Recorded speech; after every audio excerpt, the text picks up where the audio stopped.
What's up, guys? Ras Sports back at it again with another video. Today I'm going to be going over my fantasy leagues draft recap. Alright, let's begin. So with the first pick, I decided to take Jamar Chase at 6th overall. Amon-Ra is still available, Bijan is still available, but overall I just think Jamar Chase is the better prospect out of both of these guys. Bijan Robinson has Tyler Algier taking a significant workload again, as their coaches mentioned. And Amon-Ra, while he's a good player, he doesn't really have that ceiling to be finished as a wide receiver 1, and Jamar Chase does. And before you guys go saying, Jamar Chase is a riskier player, he is, but you got to risk it to win it in fantasy. And this is the first year where Joe Burrow's entering the season healthy. Knock on wood, because last year he had the calf injury and the he had season-ending injury again, and the year before he had an ACL tear, in his rookie season. So Jamar Chase has the potential to finish as the wide receiver 1 overall. My second player I picked was Jahmyr Gibbs. I was super happy to pick him. I really wanted to pick him. He's like my RB3 I have ranked overall. Well, RB4, him and Bijan are pretty close, because in PPR, which is the league I'm playing in, catching passes is a cheat code, and Jahmyr Gibbs catches a lot of passes. Last year, he started off the year slow. He was a rookie, obviously, getting acclimated, and also David Montgomery had a bigger role. But after David Montgomery got hurt, Gibbs showed the Lions what he could do. And even after Montgomery came back, Gibbs Gibbs still had the goal line usage he had before, albeit a little bit less. And now just Gibbs coming in his second year, he's on contract for longer term. The Lions invested with him with the 12th overall pick last year. I have a feeling they're going to give him a bigger workload than Montgomery this year. Yeah, round 3 was interesting because I had the option to take Alvin Kamara or Sam Laporta because they were still on the board. But I elected to go with the Devon Achane. Devon Achane, he's a pretty polarizing player because he at the start of the year, he was unstoppable. He literally finished the year too, averaging 7 yards per carry, which is insane. And while he isn't going to do that again this season, and he has a pretty small frame, he gained a lot of muscle in the offseason. And the coaches have been praising how well he's improved from year 1 to year 2. And even if he doesn't get 7 yards per carry, which he doesn't, even if he just gets 5 yards per carry, right? 5 yards per carry is still elite. And being on the Dolphins offense, which is one of the best offenses in the NFL, is really going to propel him to do great. Round 4 is where, at the start of this draft went perfect, right? There's Jamar Chase, Gibbs, and Achane. 2 RB1s and a wide receiver 1. Locked in, right? It's a 10-team PPR league, by the way. So you might not get the same results in a 12-team league. But yeah, so round 4, I wanted to get DK Metcalf. My league mate sniped me and took him. And instead, I had the option between Cooper Kupp, Rachaad White, or Josh Jacobs. I already had 2 stud running backs. And while I had a stud wide receiver, I preferred to have another wide receiver to have a more balanced team, right? So I ended up taking Cooper Kupp. Cooper Kupp still has it in his range of outcomes to finish as the wide receiver 1 overall. He's just that talented. And once again, this is the first offseason where he's entering the season healthy, unless something happens between now and the start of the season. And in games where he was healthy and where Puka Nacua was healthy, they were wide receiver 1A or wide receiver 1B, depending on the week. And while you have Matthew Stafford as a quarterback in this electric Rams offense, I can see him potentially repeating that historic season that he had 2 years ago. Round 5, Deebo Samuel fell to me. Deebo Samuel has a big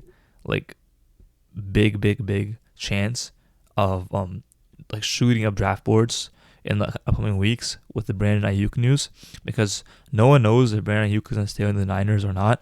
And from what it looks like right now, there's an 80% chance he gets traded, right? And if he gets traded to the Steelers or the Patriots or the Browns, I think the Patriots are out now. If he gets traded to the Browns, for example, the 49ers want draft capital, or they'll take Amari Cooper, or they'll take a Steelers wide receiver, right? But they want draft capital. So that means they're going to get a lesser player in return than Ayuk, which means that Deebo Samuel is going to get more opportunity, right? And also Deebo Samuel is a versatile player, really. You can run the ball, catch the ball, you can do everything. As a Seahawks fan, I don't like these two picks, but I'm trying to build the best fantasy team. So yeah, 6th round, I had Mark Andrews went right before my pick, so I felt like a tight end run would start coming. So I wanted the tight end I wanted, which is Dalton Kincaid. So I drafted Dalton Kincaid, and right after me, Kyle Pitts got drafted, and David Njoku got drafted as well. So I feel pretty happy about taking Kincaid here. I could have taken Mahomes, right? But I'd much rather have my elite tight end because there were still some pretty good quarterbacks available, like Kyler Murray and stuff. So yeah, round 7, Kyler Murray got taken before my pick, which I was kind of bummed about because I wanted a good quarterback, right? And yeah, so I was pretty like set on taking a quarterback this round, and Joe Burrow and Dak Prescott were both available, right? And while I'd say Dak Prescott, it's looking back at it, it's probably the better pick. I took Joe Burrow because I can stack him with Jamar Chase, right? Which just increases the potential points I can score. Like, for example, if Jamar Chase has a really good game, that more than likely means Joe Burrow also has a really good game, right?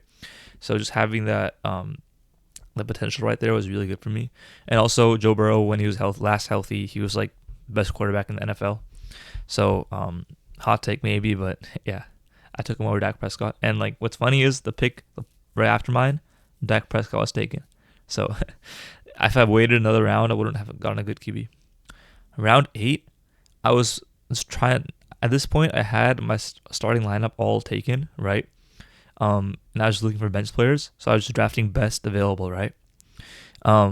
David Montgomery was still available here, and I thought it was a no-brainer to take him because David Montgomery, I had Jahmyr Gibbs, so if anything happens to Gibbs, I at least have his reinsurance, right?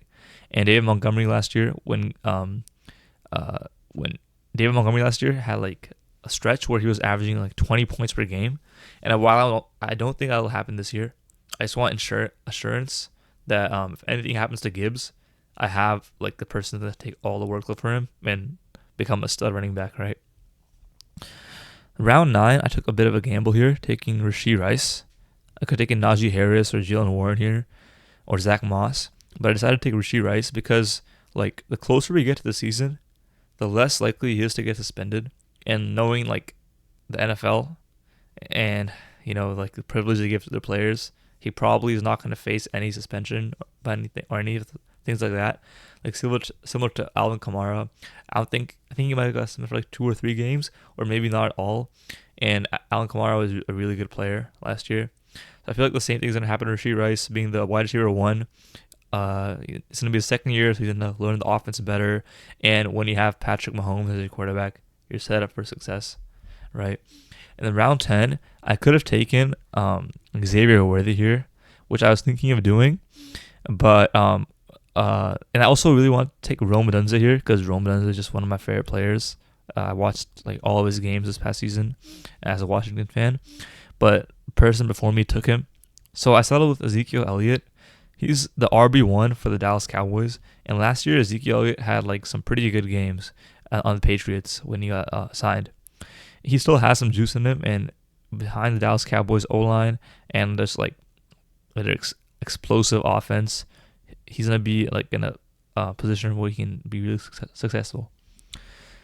Round 11, I wanted to take J.K. Dobbins here, but the person before me took him, and same with Trey Benson, but they both got taken. And I really wanted to take Keon Coleman as well, but the person I wanted the most was Ladd McConkey, and I took him.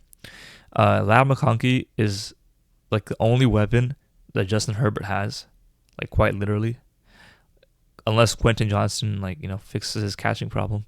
But yeah, Ladd McConkey is also going to work in the slot, which means a lot of receptions for him. And since this is PPR, it gives 1 point per reception, so that can be really good for him. And the Chargers drafted him like high in the second round, so I feel like he's going to have a really big year this season. Yeah. Round 12, I was hoping that Blake Corum made his way back to me because I feel like he's going to have a pretty decently sized role in the Rams offense, but he didn't. So I ended up taking Chase Brown, the running back for the Cincinnati Bengals. He was a rookie last year, didn't get much playing time, but he was like reportedly taking first team reps and starting on the Bengals in front of Zach Moss.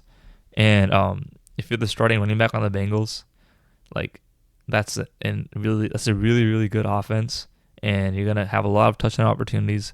And I already had Jamar Chase and Joe Burrow, so I was like, why not? Potential RB1 right there in the 12th round, not bad.